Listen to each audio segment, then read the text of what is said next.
So I'm not feeling too good, so excuse me. But anybody over the age of 18, especially you older folks in their 50s, 60s, 70s, and 80s, you guys might be hurting other people by just worrying about yourselves out there. And there's millions of these that are more dangerous, but I'm going to give you an example that you probably see at the pharmacy every single day that goes back to 1970. And this is how the world really works behind the scenes. It's all about taking advantage of people by blaming and victim blaming people with a problem. So, you probably heard of addiction. You probably heard of opiates. Now, back before 1970, and in every other country around the earth still today, what was used in cough medicine? Think for a second. A lot of older people who don't think or don't know what they're talking about think people were abusing alcohol. No, no, no. Alcohol is plenty easy to get, and back then you only had to be 18. Same age to buy cough medicine. It was codeine, usually about 3 milligrams. Now, if you remember, they took the codeine out of cough medicine. Well, back in like the 80s or 90s, it was a problem in the 70s. And most people think it's because people were abusing cough medicine for the codeine. But now that's fool's logic. It's very foolish to think that our government and big pharma, the big pharmaceutical companies, stepped in because they didn't want people to abuse codeine. It's actually quite the opposite. Big pharma is very happy that people get hooked on opiates. And if you don't believe me, try to drink a bottle of cough medicine today. I don't suggest it. It is dangerous. Do not do it. Or you could talk to somebody. Yeah, it's probably better to talk to somebody who drinks cough medicine today. And they'll tell you that it's stronger than ever. It'll get you more wrecked, more addicted. It has dextro morphine, what is a synthetic opiate that is much stronger than codeine, is a hallucinogenic, can make you see stuff while driving, and it is unbelievably strong. And it is a narcotic that can get you high as a fucking kite. In my AA and NA meetings that I've done for years, I have heard several of the head speakers, these are the people that you have be your sponsor, come up to the stage and say they did cocaine, heroin, all these drugs. They've done all of it, and the strongest drug they've taken is cough medicine. Now, I've never been big in the stimulants. I hate stimulants actually. I even hate people who take stimulants. But I have tried alcohol, opiates, marijuana, and I'll tell you what, cough medicine today is still the strongest drug I ever took in my life. And you'll hear this from any real addict that cough medicine is by far the strongest drug out there. It will fuck you up real good. Well, why take out something like a low dose of codeine just to put a massively more addictive, massively more strong, hallucinogenic opiate in there? And you still get addicted. You can still get sick. It takes a lot longer, but it still has way, way more of the more dangerous versions of the same problems that codeine had. Well, why would they do that? Why would every other country choose to keep codeine in their medicine, but America would decide to take the codeine out and put a massively, massively addictive drug in there? Well, at the same time that they took the codeine out, there was a law being passed in Congress in 1980. This law makes it so any supplement or medication invented before 1980 to be controlled, it has to be on the label, and so those medicines and those supplements have to have what it says on the bottle, the right dose. They're basically controlled in a way. But any supplement or medication, or most medications and supplements made after 1980 do not have to be controlled.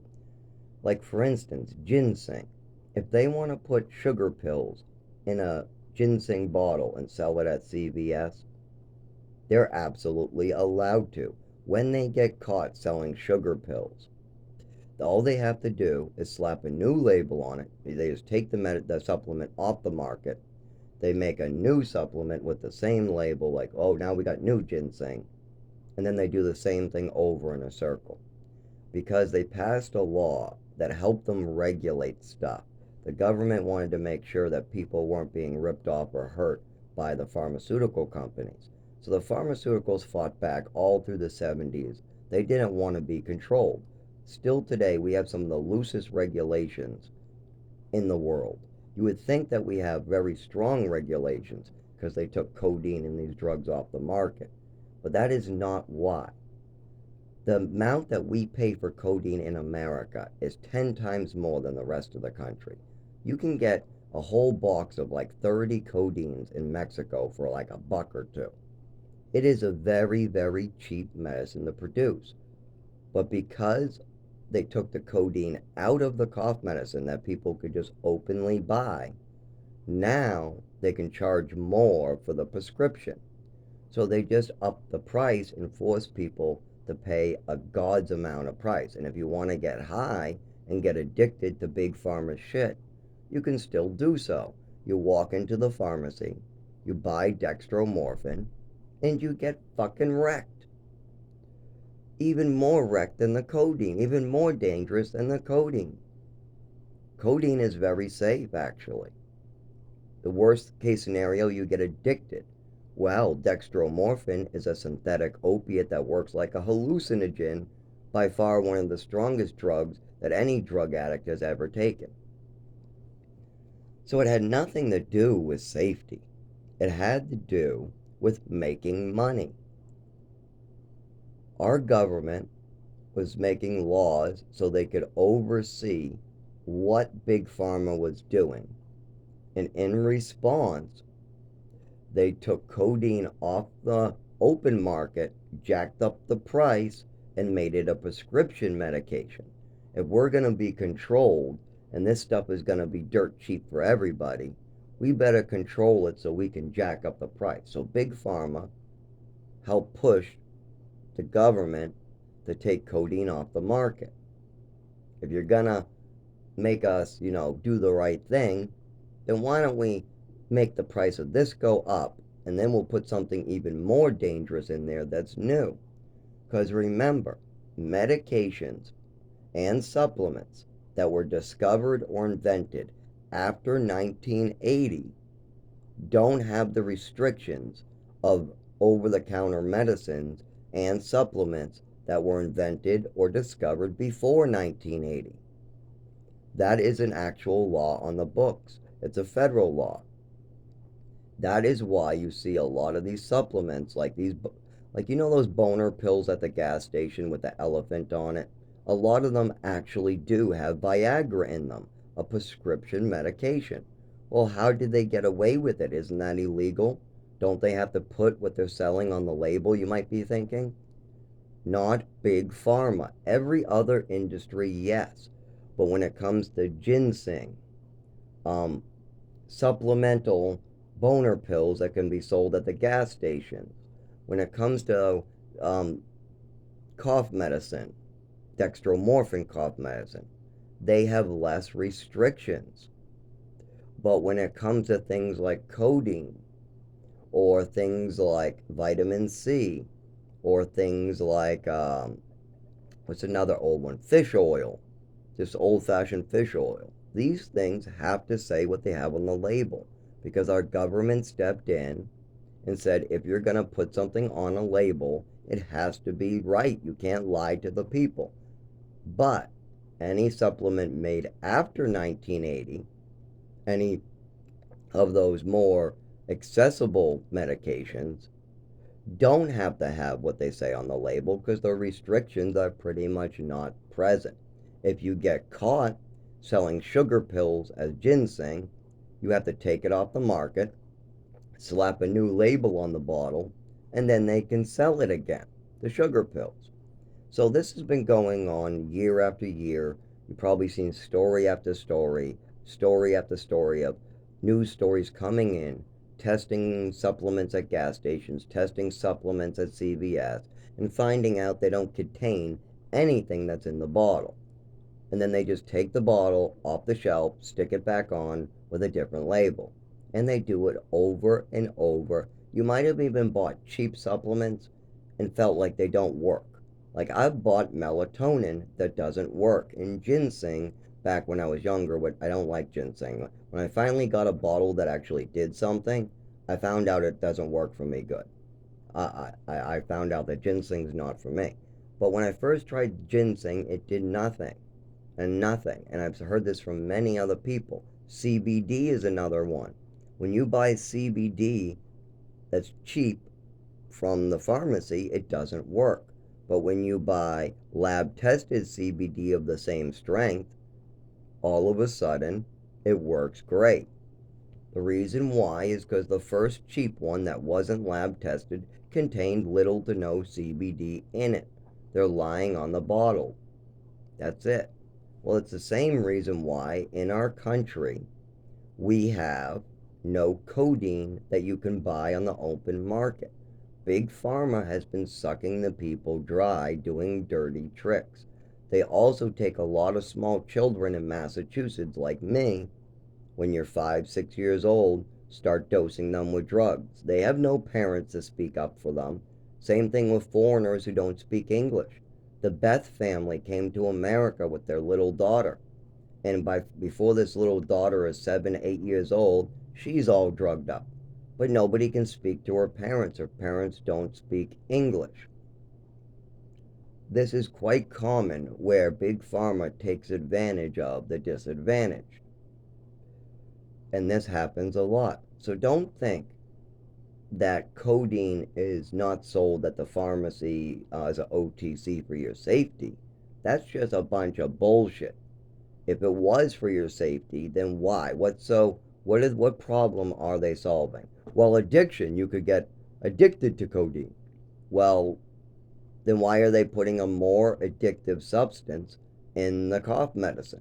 Every addict knows that cough medicine with dextro morphine will fuck you up 10 times more than a bottle of codeine. And it will get you instantly addicted. These children get addicted to cough medicine instantly after their first try. Meanwhile, with codeine, a lot of people are like, no, that's not for me. Because after one try, you don't get a physical or mental addiction like you do with cough medicine. Cough medicine is very different. And just like how codeine is low dose at 3 milligrams, cough medicine can be low dose. But there are cough medicines out there like dextrose that used to be out at the 90 as high over 120 milligrams a pill. One of those pills could get you high. One. Just 60 milligrams is about what you could take without catching a light buzz. Once when you get to the 120 range, you're buzzing. That's only 4.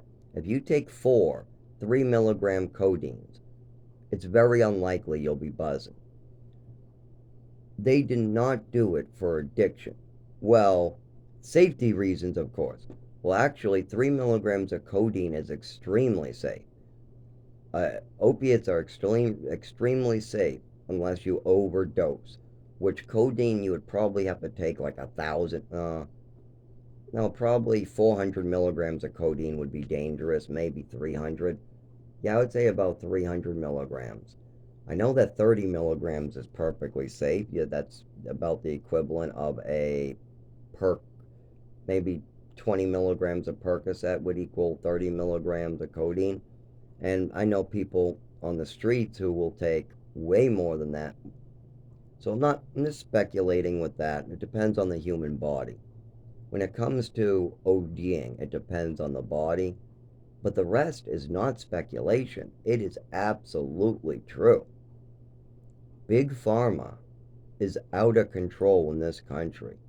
And don't think for any minute that when they take something like codeine off the market, it is for your safety. It is not. Unless they don't put something addictive in its place. But they take codeine off the market make it a prescription only. And look at the price. The price has skyrocketed for codeine. Skyrocket. The day it became a prescription, it started going up. And there is just as many people needing codeine today as there was back then.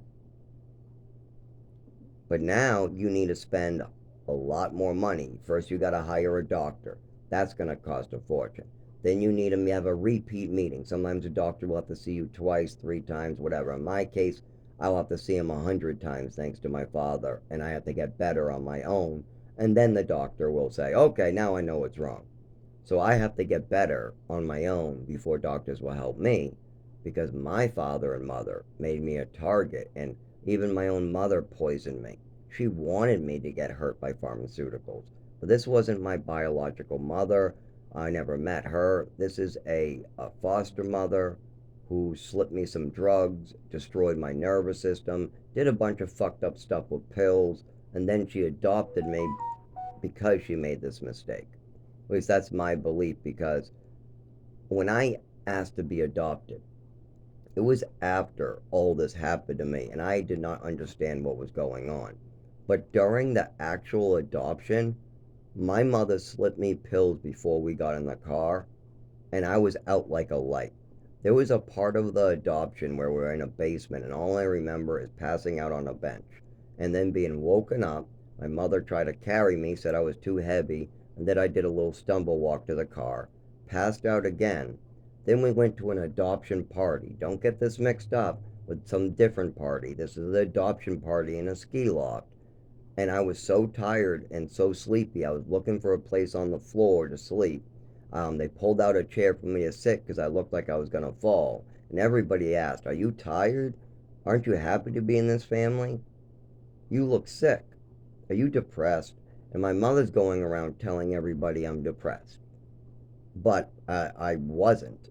You think I was depressed in the car? You think I didn't want to be awake in front of the judge? And people are giving me like birthday gifts. What kid do you know that gets depressed when they're being given presents? Tell me one kid that doesn't like getting presents on Christmas. When you can find me a kid that doesn't like getting presents on his birthday and gets really depressed when they're getting presents, then come talk to me about your fucking bullshit and I'll call you a liar. Because that's just full of shit bullshit. I was getting presents, and yet I want to sleep on the floor. That's all I wanted. The only present I wanted was to sleep on the floor because the drugs were too much for me. Well, how do you know your mother gave you drugs? Because she had me swallow them. And they were different. They changed. No other day did she do this.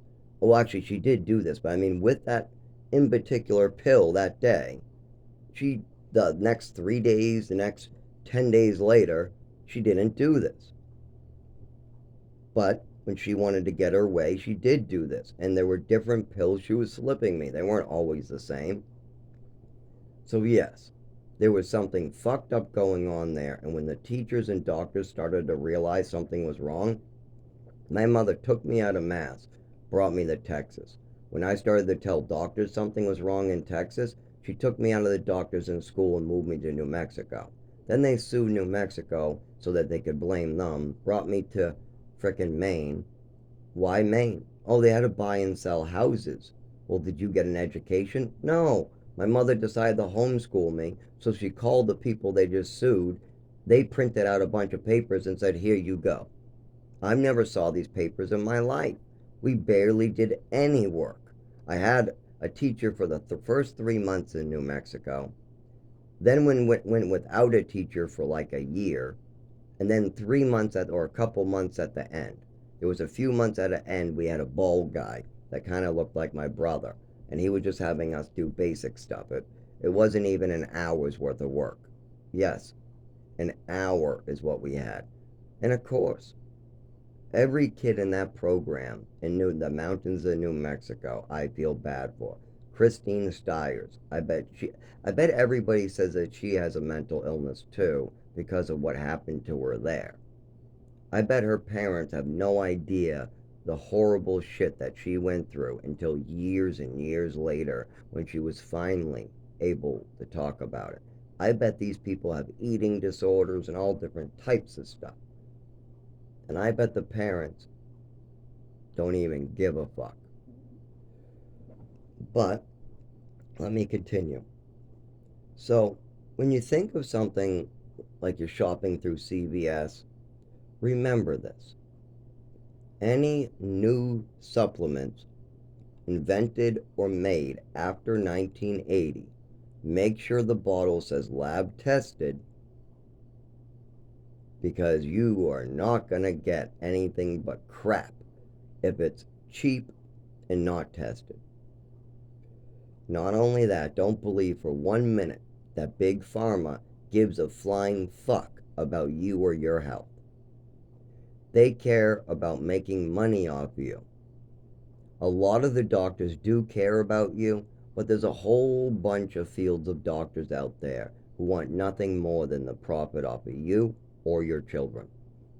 I'm a victim of this. I won't get to live much longer unless I get the doctors to clean up their fucking mess, unless I get the father to clean up my mess.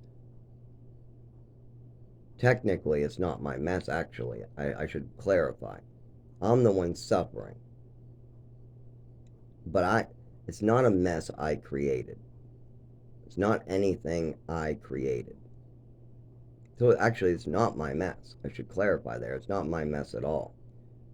Part of the reason why I said it like that is because in the back of my head, I see my mother and father screaming at me going, "It's all your fault. It's all your fault. It's all your fault. Yeah, take a ruler to the face. Yeah, here's some more pills that make you sick. Here.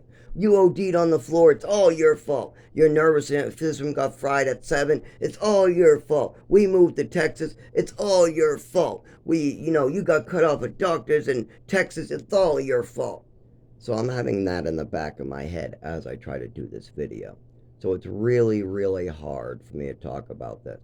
But if for some reason you're getting medically abused with pills, no, it's not your fault. It's not your mess to clean up. Yeah, you might be cleaning it up like I am cleaning up this mess. But my mother, father, Big Pharma, and a lot of greedy ass motherfuckers out there created this mess. And I'm not the only one cleaning it up. There are many other people suffering out there, like Angry Beth, where it's not their fault, but they're the ones getting victim blamed and having to clean it up. If Angry Beth got beaten and her eye popped out and her parents couldn't speak English in America and she got abused and the doctors forced pills into her body without even knowing who she is, what she is, what. You got a 7-year-old, 8-year-old, how are they going to know? They don't even know what their body is yet. The parents don't speak English and the doctor barely, what are they going to do? Sign language? But yet they still prescribe medicine, they still put her in mental institutions, and the father wants Social Security. That's a common problem too, is that they'll give the parents the Social Security, the parents will get greedy, and then they'll put the kids in the danger, they'll be on state insurance, and then the doctors will drain the taxpayers. Remember, as a taxpayer, you're paying for these children that get hurt. You're paying Big Pharma to try to create situations to make more money. Yes, a lot of our taxpayer dollars goes to insurance for children and homeless people or stuff like that. But a lot of these homeless people have only been victims of Big Pharma. People like me are victims of a situation or really abusive parents or fucked up parents. And I don't mean abusive like hit you. Yeah, my mother smacked me with a ruler, smacked me with her hand, threw shoes on my head. But that's not what bothers me. The fact that I'll be in pain the rest of my life is what bothers me. I will suffer for the rest of my life. And if I don't get treatment, if people don't step in, if my father doesn't take responsibility for what happened to me, and I'm the only one speaking up about what happened to me, I might have to die at the age of 33 years old or sooner. There's no way to tell, but it is very soon. People don't go through this for 25 years without any help and get to live to tell about it. So I'm not sure how much longer I have to live to tell about this, but if people take responsibility, it's not hard to let me live. I could have a good 20 years in me if I got the right medication, like epilepsy medication. I lived indoors, I stay away from flashing lights, cold, certain noises. Oh man, my mouth is dry. I had to clean mold out of this apartment yesterday with a mask on, and I think some of it got in my mouth and throat too. I don't know. I was wearing a PPE mask, but my mouth and throat has felt weird ever since doing that. That was my last video that I posted. But yeah, I could live a long life, but people have to take responsibility for their actions. I can't take responsibility for Big Pharma, my mother, father, landlord. I can't do that for them. I can speak up about it, but I can't take responsibility for them, meaning that I don't get help until something is done. Now, I can take responsibility for my addiction and live a long life. But let's say that my neighbor does opiates. He's stuck on fentanyl. Now, if he takes responsibility for his addiction, he can live a long life. But let's say his mother, let's say you're 12 years old and your mother is forcing fentanyl into you. You can talk about it, but if nobody believes your mother is drugging you, you could die tomorrow. If your mother is forcing drugs into your body and you're speaking up but nobody believes you, you could die tomorrow. But if you're the one doing it, then you can take responsibility and live a long life. But see, I'm sober. I've been sober for years and years and years now. I had like one relapse while needing surgery. That's it. I had all my teeth removed. They gave me some Vicodin. There was some opiates involved with that. But a short little stint. That's it. And it actually could have been better if I just got surgery when I needed it. They made me with 3 infections, needing all my teeth removed, having seizures on the side of the road, getting bloodied up, working 60 hours during the height of COVID, catching the flu. They thought to keep me going like that. But if I got the surgery when I needed it, I wouldn't have had the seizure on the side of the road. I might have not got the flu. Or maybe they just didn't have me overworked because nobody wanted to work, while other people were playing video games at home. While my sister got a diagnosis without even a COVID test coming out positive, and she probably was on a beach someplace as my father drank martinis. The working class is keeping everything going. And don't forget, people like my father are throwing America's money away at cruises. Where do you think the money goes? They don't pay taxes. You understand that cruise companies don't pay taxes, and they're registered out of the country. So when you give your money to a cruise, you are allowing people to avoid taxes, all that taxpayer dollars that I pay. Because a lot of these people on retirement go, well, I earned it. No, you're well past that.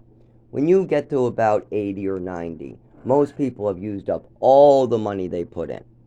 Now at this point, you're using taxpayer dollars. But what do you do with those taxpayer dollars? What do you do with those hard-working people's money? You give it to a cruise company that doesn't pay anything in taxes, and then it goes overseas. Great job, guys. Let me give you a hand of applause. You took taxpayer dollars and you sent it to another country. Great job. Just bankrupt America, hurt your children, cripple people, allow Big Pharma to get out of control, give away workers' rights, give away the 40-hour work week, just destroy the next generation. Oh, and try to hide the fact that the whole world is on fire from global warming and that Florida is about to be underwater and so is New York. Good job, guys. Oh yeah, and then do nothing about it but run away. Great job, guys.